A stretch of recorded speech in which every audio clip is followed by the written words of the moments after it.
Hi readers, welcome back to Reading Realm. Today I was planning to just review one book and then I ended up reviewing three so far, and I figured I'll just review the last two that I have yet to review. So, here we go. 4 out of 5 I will be recording today. So you'll get a lot of me in the same outfit for the next couple weeks. Or you have had that, and there will be this one and one more. This is another Natasha Preston book. This is The Lake. This one, well, here's the flowers. We always have to show that. I'm not exactly sure what kind of flowers those are. But this one was an interesting situation because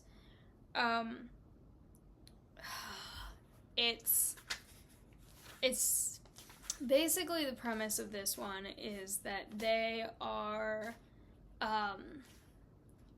the protagonist and a few other people are camp counselors at a lake, as you can probably guess. And this is one of the ones where it ends. I feel like I always talk about her endings before I talk about the actual book.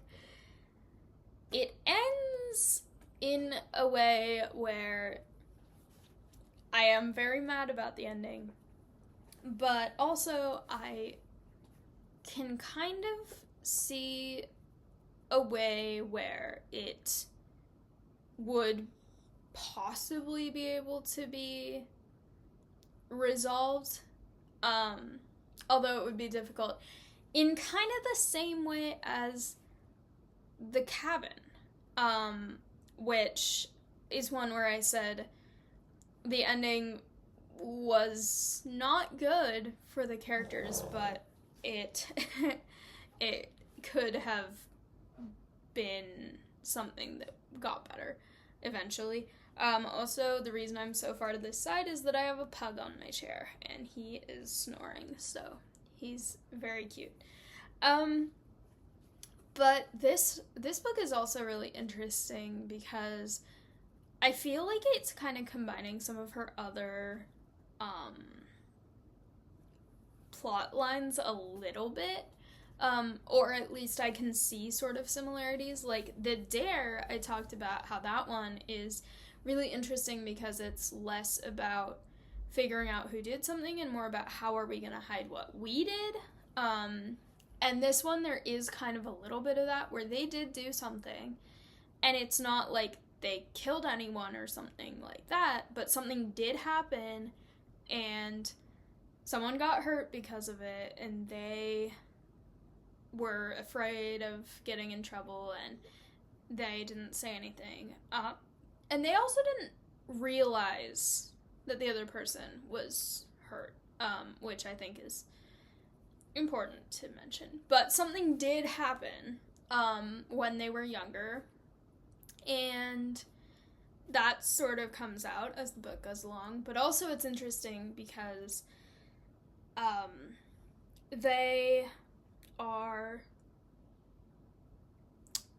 sort of making stupid decisions throughout this book sometimes, but it does have that feel of being isolated. Like, I go camping a lot with my family, and I listen to a lot of creepy stories too. Like, if I'm just doing housework, there's a few YouTube channels that I like to listen to creepy stories, and a lot of them are like creepy camping stories, or like I went hiking in the woods and something stalked me and something's lurking outside my campfire circle of light and all that stuff. So I think that this one was really interesting to me just because I have that experience. Normally when I go camping, it's like tent camping and car camping rather than going to a summer camp in cabins, which is like what this is. And so I didn't fully relate to that, but like the feeling of being lost and hiking through the woods and your markers are gone, like I've been lost in the wilderness before. Not for very long, but I was like 9 and it felt like a really long time. And I got separated from my parents and I couldn't find them, and it was kind of traumatic at the time. And I just, like, the feeling of being responsible for a lot of younger campers wandering in the woods when your markers to find your trail back to your camp, like, I understand that feeling, even though I've never been a camp counselor, never been to this kind of summer camp. And I feel like I'm getting, like, a little bit of ahead of myself. But yeah, the characters, they used to go to that camp as campers, now they're back as counselors. And as the summer camp goes on, they go on a hike, and one of her campers that she's in charge of thinks that they see someone, like, following them in the woods. And also some cryptic,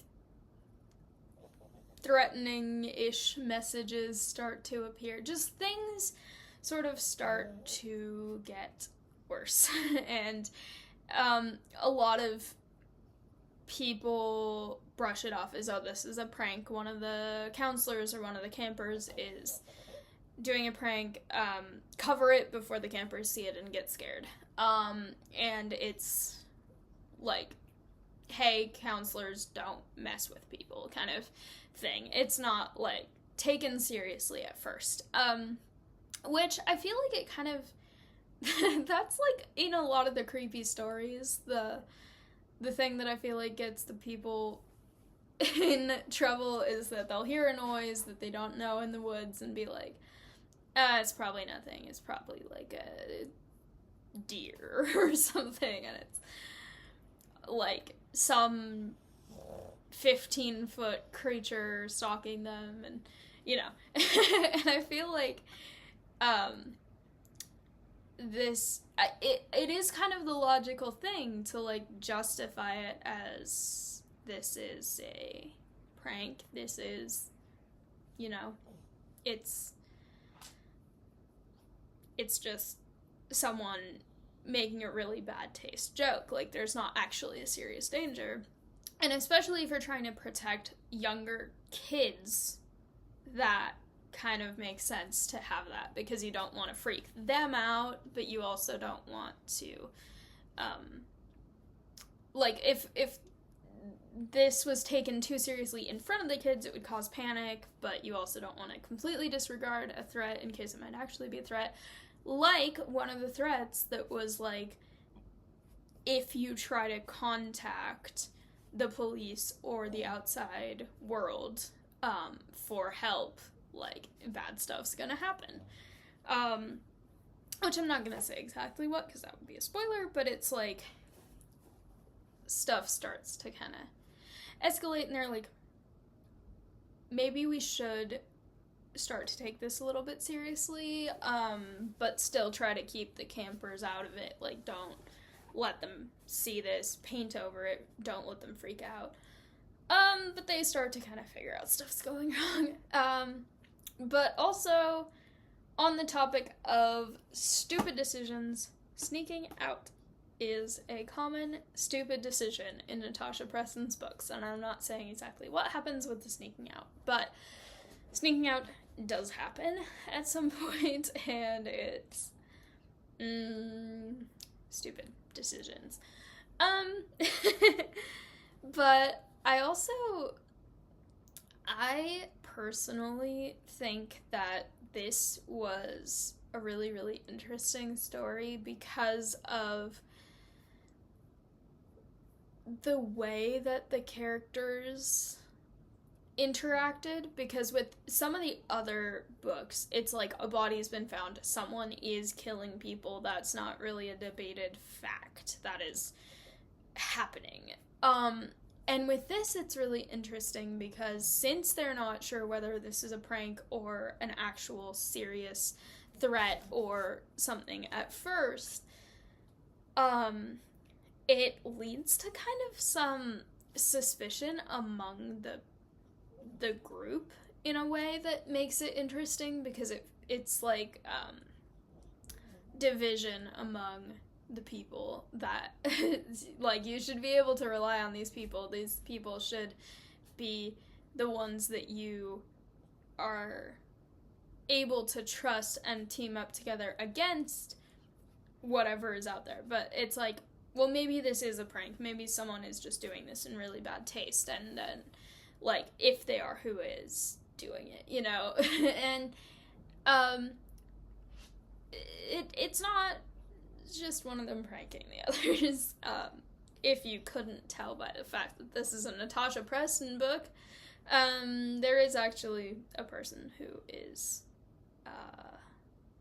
bloodthirsty in this. And this one is also really interesting because on one hand, it's like, what they are doing for revenge is wrong, but on the other hand, there is, like, kind of a justification. Like, you can see why. And in some of the other books, it's either not explained what the motive is really, or it's like they have a personal motive, but to anyone who isn't insane, it's like, that is a stupid motive and that doesn't justify what you're doing.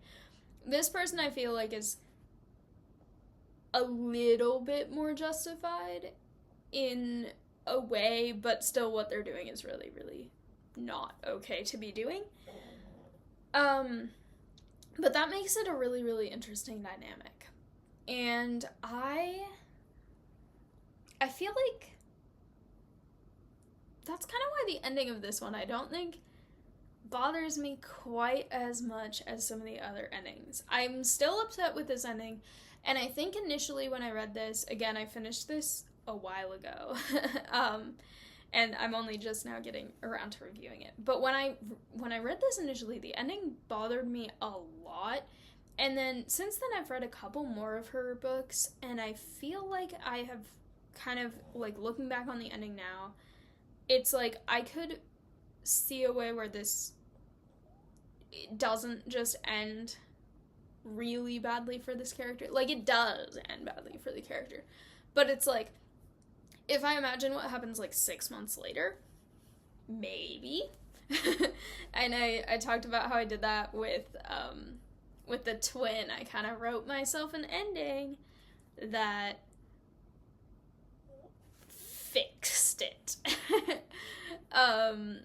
And with that, it's like, yeah, I mean, it is problematic, this ending, but it's not as final as some of the other endings where it's like, okay, someone is actively dying, someone is whatever it is that they are is happening to them. But this book, it's really, really good. I feel like it's good for the scale of Natasha Preston books, which I've talked about. They're unhealthy for me. They are addicting. They are hard to put down. Oh, hi, Cosmos. But they also are... They cause me problems. They're upsetting. The endings anger me. But this one, you know, out of a lot of them, I feel like at some point I'm gonna need to do, like, when I finish reading all of them, I'm gonna need to do, like, a Natasha Preston tier list or something, because it's hard to, like, verbalize what these books do to me. But I also do feel like, oh, hi.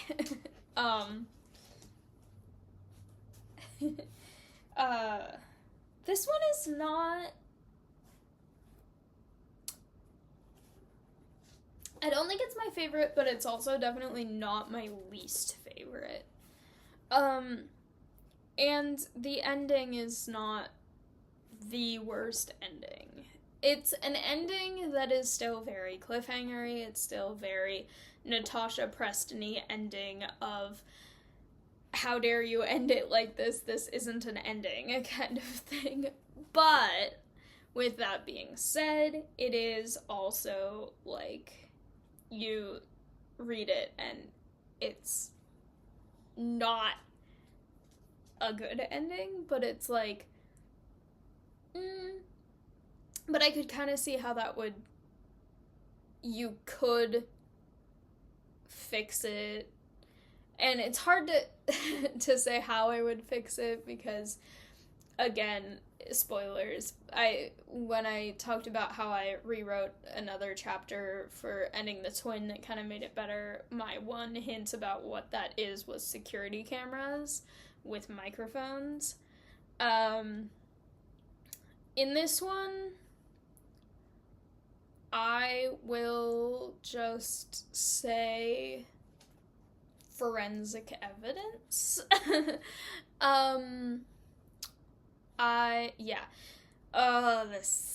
This author is causing problems. But hi, Cosmos. It's an okay book of hers. I feel like it's hard to really recommend any of her books just because of how they affect me and how they have become an unhealthy addiction. And I don't really want to encourage other people to have that, but if you do like this kind of book, and if the ending doesn't ruin it for you, because I know when I read The Island, I was so upset by the ending. I was actually camping, ironically, at the time when I finished that book. But I was lying in my tent, and my mom was with me, and we were both reading and just hanging out, because it was really hot and sunny outside, so we were just, like, relaxing in the shade. And we had books, and I finished it, and I was so outraged that I handed her the book, and I was like, read the last page, this is awful. And then I had to research on this camping trip whether this was part of a series. It wasn't. And then I had to be justified in my opinion, and I went on Goodreads, and like everyone's complaining about the ending, and everyone's like, this is trash, this is no way to end a book, and some people were like, this is a good story, but the ending ruined it, and all that. So if you're a person who enjoys a book even if the ending does kind of ruin it, Natasha Preston, they're not bad most of the time. Their endings are often, but The Lake, I feel like, is a pretty interesting one. Like I said, it kind of combines some of the ideas, like sort of the sense of isolation you get in The Island, not exactly as intense, but like the threat of if you contact anyone and they're like out in the woods in kind of like a remote-ish area. And then sort of like the keeping a secret themselves, that's kind of like sort of what happens in The Dare, and then like obviously the murder mystery thing that's kind of like through all of them. But I'd say this is probably like in the middle of her books for me. I feel like it's not the best, but it's definitely not the worst. And I feel like it's also a little bit hard because I feel like the first one that I read, The Island, it was like, ooh, this is really interesting. And then I read some of her others, and it's kind of made me change my opinion on some of them, because it's like, this kind of gets repetitive, this plot kind of just happens. And it's a little hard. I think if I ever did a tier list of Natasha Preston books, I would do it not on the whole plot, because I don't feel like those are as comparable for some of them, but I would probably do it on like the last page, how this book left me feeling. And for this one's definitely in the middle for the last page. At first, when I read it initially, like months ago, I was a lot more upset. And then as I've sort of thought about it, I was like, comparatively, it's not as bad. Like, The Island is worse, The Haunting is worse. The Twin is better in that I can write myself an ending really easily. I feel like The Cabin is about equal to this, and actually kind of has a similar ending. Slightly. I'm trying to see if that's too much of a spoiler and if I need to cut that out. I don't think so, but sort of how it ends a little bit is... It's comparable, the situation. It's not exactly the same. The Dare left me just really, really confused and conflicted, but again, like... these books. But I think that I might eventually do that, because I've read a lot of her books. I might do an ending tier list of her books, because I feel like I want to branch out slightly from exclusively reviews, because originally when I started this channel I had other ideas about other types of videos, and I feel like that would be kind of an interesting thing to do, because I don't know, it feels like I've talked about these so much individually, and it's kind of hard to compare them all when I'm still reading more. So I think when I finish all the ones that I've got, I might do that, and we'll see how that goes. But,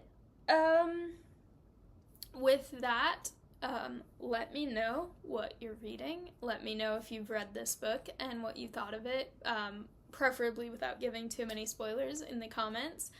And if you haven't yet, please subscribe. It would really help me out. And keep reading. Bye!